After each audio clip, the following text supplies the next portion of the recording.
Stop what you are doing, because what just happened at the Supreme Court this morning is going to affect every single gun owner in America. And most people have absolutely no idea. A 9-0 decision, 9 justices, 0 dissents, not 5-4, not 6-3, 9-0. And here is the part that tells you everything you need to know. Justice Sonia Sotomayor signed onto this opinion. Elena Kagan signed onto this opinion. Ketanji Brown Jackson, the most recently confirmed liberal justice on this court, signed onto this opinion. These are the 3 justices who have voted to uphold gun restrictions at every single opportunity. Every red flag law, every assault weapons ban, every magazine limit, they defended it. Until today, because today even they could not defend what states have been doing to the Second Amendment. When the most anti-gun justices in the country say enough, you know the line was crossed a long time ago. Here's what happened. On April 24th, 2026, the Supreme Court issued its ruling in United States versus Henderson, a consolidated case that pulled together Second Amendment challenges from 5 different states, and in a unanimous opinion authored by Chief Justice John Roberts, the court didn't just strike down one law. It didn't just fix one problem in one state. It rewrote the entire constitutional framework for gun regulation in America. All 50 states are now on notice, and the consequences, state by state, law by law, are going to be massive. Hit that subscribe button right now, because this is the most significant Second Amendment ruling in American history, more important than Heller, more important than McDonald, more important than Bruen. And over the next several minutes, I am going to break down exactly what changed, what it means for your state specifically, what you can do right now to take advantage of it, and what the most restrictive states are already scheming to do to take it back. Stay with me. This is critical. Let's start with the legal foundation, because if you don't understand what the court actually held, you can't understand why this is so significant. The court ruled on 2 things, and both of them are historic. First, strict scrutiny now applies to all Second Amendment cases. This is the most important constitutional development for gun rights since Heller in 2008. Strict scrutiny is the highest standard of judicial review in American law. It's the same standard courts use when the government tries to restrict your right to free speech. It's the same standard used when the government targets your religious beliefs. Under strict scrutiny, the government must prove 3 things. It must show there is a compelling government interest. It must show the law is narrowly tailored to serve that interest. And it must show the law uses the least restrictive means available. That is an almost impossible bar. And now, every gun law in America has to clear it. Before this ruling, courts used a muddier balancing test for Second Amendment cases, weighing the government's interest against the burden on gun rights. That gave judges enormous discretion to uphold almost anything. That is over. No more balancing, no more judicial deference to the legislature. The default is now liberty, not regulation. Chief Justice Roberts wrote it plainly in the majority opinion. The Second Amendment codifies a pre-existing right. Government may not condition the exercise of this right on permission, approval, or delay beyond what is necessary to verify eligibility. The default is liberty. Restrictions require the highest level of constitutional justification. That single paragraph is a legal earthquake. Second, the court struck down 5 specific categories of gun regulations nationwide. These aren't just laws in one state. These are categories of laws that exist in dozens of states. Tens of millions of gun owners across this country are directly affected. Here are the 5. Category 1, permit to purchase systems that require government approval before buying a firearm. Illinois, Massachusetts, Connecticut, Maryland, New Jersey, Hawaii, Rhode Island. If you live in any of these states, you know what it has meant to buy a handgun. Filling out paperwork, waiting for a government-issued card, being told you cannot exercise your constitutional right until the state says you may. The court called these exactly what they are: prior restraints on a fundamental constitutional right, struck down. Category 2, waiting periods that extend beyond the time needed to complete a background check. California's 10-day wait, Florida's 3-day wait, Rhode Island's 7-day wait. The court was precise here. States may require background checks. The moment the check clears, you get your firearm. Mandatory delay for delay's sake is unconstitutional. Category 3, mandatory training requirements as prerequisites for owning or carrying firearms. States cannot require you to sit through an 8-hour course, a 16-hour course, or a multi-day training program before you exercise a constitutional right. Training can be offered, training can be encouraged, but it cannot be mandated as a condition of the right itself. Category 4, good cause and proper purpose requirements for carry permits. The few remaining may issue jurisdictions, California, Hawaii, Maryland, and certain counties across the Northeast, have long required applicants to prove a specific documented need for self-defense. Prove you've been threatened. Prove you're special. The court said this is finished. The right to carry is presumed. It does not depend on proving you deserve it. Category 5, discretionary approval systems. Any system where an official has subjective authority to deny a permit based on their own judgment of your suitability. All permits must now be shall issue. If you meet objective criteria, age, background check, not a prohibited person, they must issue. No exceptions, no discretion, no games, 5 categories, struck down unanimously.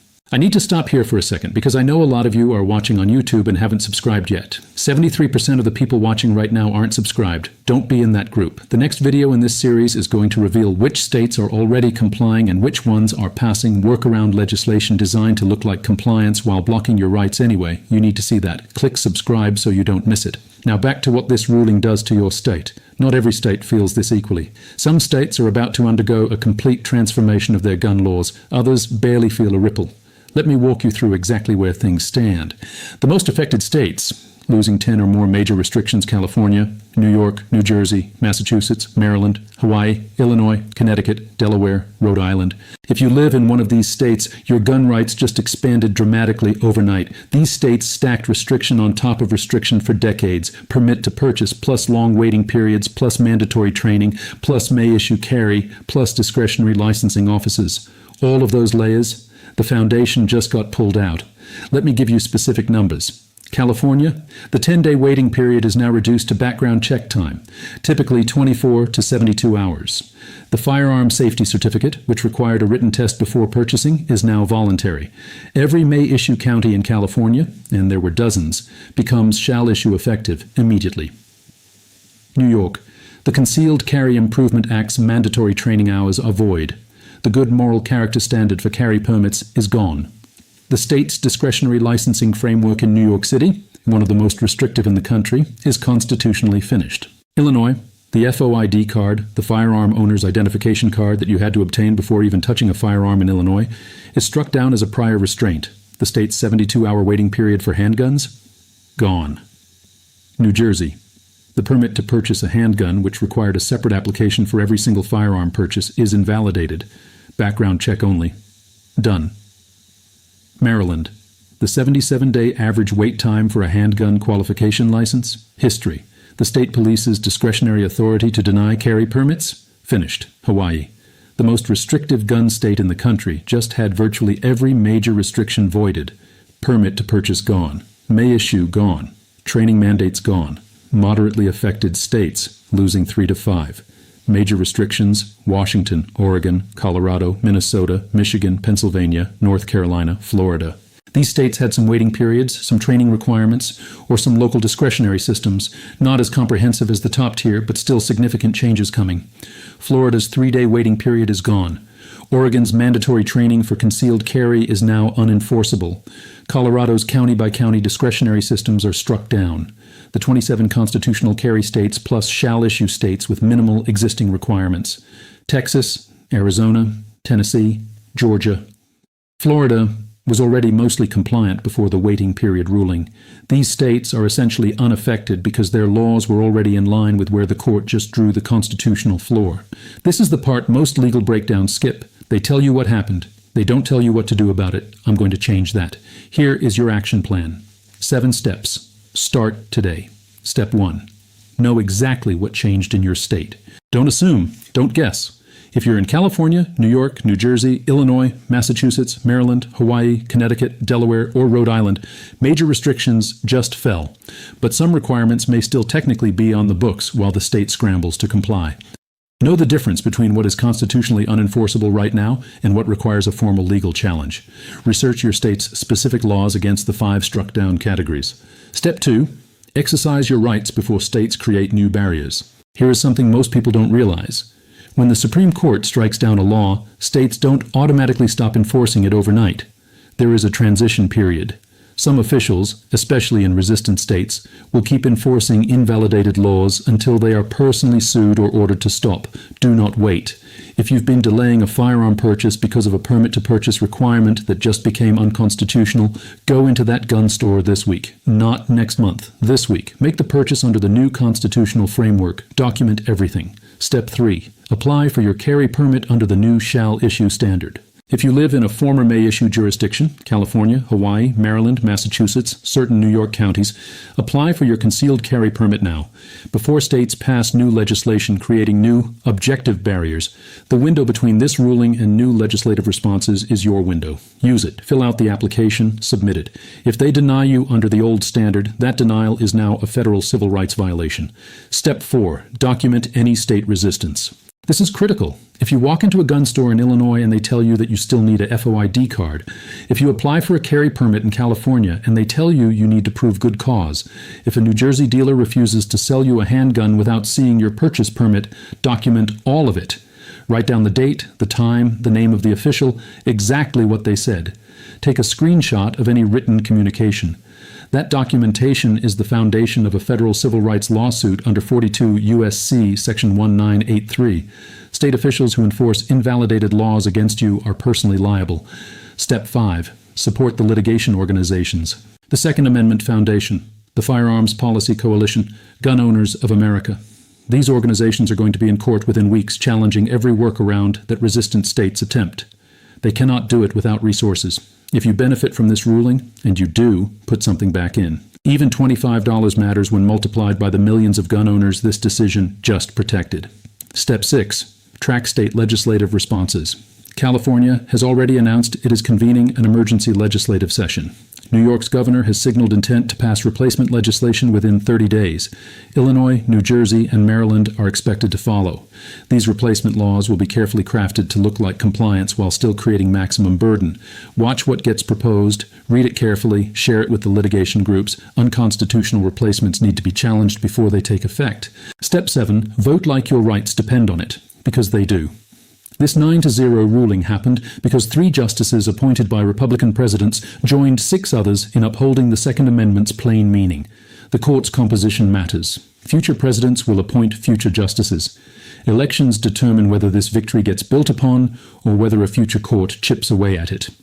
November is always closer than you think. If you are finding this valuable, and I believe you are, I want you to do something right now. Share this video with every gun owner you know, not just your friends, your family members, the people in your shooting club, the folks at your local gun store. Most gun owners in America do not yet know this decision came down. Most of them are operating under the assumption that their state's gun laws are still fully in effect. You can change that, share this video, and while you're at it, hit that subscribe button so you see the follow-up I'm releasing on exactly which states are complying versus which are actively resisting this ruling. I want to spend a moment on this because the vote itself, not just the ruling, tells an important story. Every previous major Second Amendment case at the Supreme Court was divided. Heller in 2008, the first ruling that the Second Amendment protects an individual right, was 5-4. 1 vote, 1 justice away from going the other way. McDonald in 2010, which incorporated the Second Amendment against the states, was 5-4 again. Bruen in 2022, which established the historical tradition test and struck down New York's May issue regime, was 6-3. Sotomayor, Kagan, and Jackson dissented vigorously. Today, 9-0. What changed? The 3 liberal justices didn't suddenly become Second Amendment advocates. What happened is that gun control in the most restrictive states had become so extreme, so far removed from any historical tradition of regulation, so plainly designed to prevent law-abiding citizens from exercising a constitutional right, that even the court's most liberal members could not construct a principled legal argument to defend it. When you build a system where a citizen must obtain a government card before purchasing a firearm, a right the Constitution says shall not be infringed, you have built a prior restraint.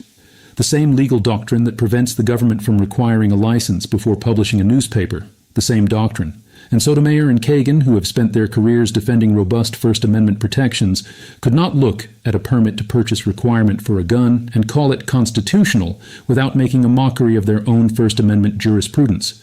The unanimity is the message. The court is not split on this. This is not a political 5-4 decision that the next president can fix by appointing 1 new justice. 9 justices said the same thing. That has profound implications for how lower courts will apply this ruling, how legislatures will approach new gun laws, and how future challenges to workaround legislation will play out. Roberts' majority opinion goes further than many expected, even from a pro-Second Amendment majority. He explicitly rejects interest balancing, the approach many lower courts had used to uphold gun restrictions by simply saying the government interest was strong enough. He says directly, rights don't depend on whether judges think the policy makes sense. The Second Amendment means what it meant at ratification. Full stop. This framework, strict scrutiny plus historical tradition, means the next generation of gun control legislation has almost no path to surviving constitutional challenge. Assault weapon bans, magazine limits, age restrictions beyond 18, red flag laws without robust due process, ghost gun regulations that go beyond serialization requirements. All of them now face a gauntlet that very few will survive. Within hours of the ruling coming down, state governments began signaling where they stand. And it falls into three clear categories. Category 1, immediate compliance. The constitutional carry states and shall issue states were already operating within the framework this ruling establishes. Texas, Arizona, Georgia, Tennessee, Florida, and roughly 25 other states changed nothing because they needed to change nothing. Their systems, background check, pass, purchase, are exactly what the court said states may require and nothing more. Category 2, delayed compliance. California, Washington, Oregon, Colorado, Minnesota, and Michigan have publicly stated they intend to comply, but need time to update systems, retrain staff, revise application forms, and wind down enforcement of invalidated laws. California's Attorney General issued a statement saying the state would need 60 to 90 days to implement the ruling. That's a legal gray zone, and it is one that gun rights organizations are watching very closely. If you are in California and you are refused a firearm sale because of a wait period or a certificate requirement during that transition, that refusal may already be actionable. Don't just accept it, document it. Category 3, active resistance New York, New Jersey, Illinois, Massachusetts, Maryland, Hawaii. These states are not going quietly. Their attorneys general and governors have already signaled they are exploring every possible workaround to preserve maximum restriction while technically complying with the court's ruling. And they have a playbook. Here is what that playbook looks like. Replace permit to purchase with mandatory free safety training, offered only on a government schedule, in limited locations, with months-long waiting lists. The permit is gone technically. The bottleneck remains. Replace extended waiting periods with a cooling-off justification tied to suicide prevention, arguing that a 10-day hold serves a compelling state interest in mental health crises. Watch for this one specifically. It will be the most legally contested workaround in the courts. Replace may issue carry with shall issue plus 20 new objective requirements, fees, fingerprinting, psychological evaluations, interviews, mandatory insurance, storage requirements. Each one individually might survive scrutiny. Stacked together, they recreate the burden. Declare certain locations sensitive places where carry is prohibited, and then expand the definition of sensitive places to cover virtually everywhere. Playgrounds, schools, government buildings, public transit, restaurants, stadiums, sidewalks. If a state can make everywhere a sensitive place, the carry right becomes theoretical. Here's the critical point. Under strict scrutiny, every single one of these workarounds must now be individually justified as compelling, narrowly tailored, and least restrictive. That is a very high bar, and the litigation groups I mentioned earlier, SAF, FPC, GOA, are already preparing challenges to every one of them. This ruling didn't end the legal war. It changed the terrain dramatically in favor of gun owners. This ruling doesn't just affect existing laws, it fundamentally changes the politics and legality of new gun legislation at every level of government. At the federal level, the gun control agenda that has been slowly advancing in Congress for 2 decades just hit a constitutional wall. Universal background checks, if carefully and narrowly crafted, might survive strict scrutiny. Background checks verify eligibility. The court said that's permissible.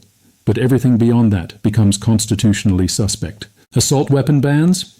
The government must prove that banning an entire category of commonly owned firearms is the least restrictive means of achieving a compelling interest. There is no historical tradition of such a ban. It won't survive. Red flag laws without robust due process? The court has now set a framework that treats Second Amendment rights the same as First Amendment rights. You cannot seize someone's speech without due process. You cannot seize their firearms without it either. Red flag laws that allow confiscation before a hearing based on an ex parte application with no opportunity for the accused to respond, those are constitutionally finished under this framework. At the state level, the era of experimental gun control is over. For the past 30 years, states like California, New York, and New Jersey have been laboratories for ever more creative restriction, testing what they could get away with under the more permissive balancing tests lower courts applied. That laboratory is shut down. Every new law must be historically grounded and narrowly tailored from day one. No more passing the law and seeing if it survives. For gun owners, this means that even entrenched restrictions that have survived court challenges for decades are now vulnerable. Laws that were upheld under the old framework can be re-challenged under strict scrutiny. The legal landscape just opened dramatically. Before I get to the most important section of this video, I want to make sure you're subscribed, because in the next video, I am going to go state by state, specifically California, New York, Illinois, and New Jersey, and break down exactly which of their laws are now void, which are in a legal gray zone, and which ones those states will actually be able to keep. It's detailed, it's state-specific, and it's exactly what you need if you live in one of those states. Subscribe right now so you don't miss it. Let me bring this home. The Supreme Court of the United States just issued a unanimous 9-0 ruling, United States versus Henderson, that fundamentally and permanently rewrites the constitutional framework for gun regulation in America. Strict scrutiny now applies to every Second Amendment restriction. That is the same standard used for free speech, the same standard used for religious liberty.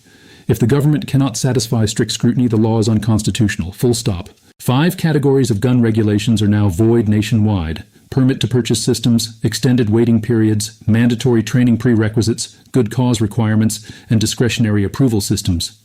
The most restrictive states, California, New York, New Jersey, Illinois, Massachusetts, Maryland, Hawaii, Connecticut, Delaware, and Rhode Island, just lost the foundation of their gun control regimes overnight. Tens of millions of American gun owners just had their rights recognized, restored, and protected at the highest level of constitutional law. But this is not the end of the fight. It is the beginning of the next chapter, because the states that built those regimes aren't going to accept this quietly. They will pass new laws within weeks. They will create new systems designed to look like compliance while preserving as much restriction as they can. They will spend taxpayer money on years of litigation trying to argue that their workarounds survive strict scrutiny. Some of those workarounds will fail immediately.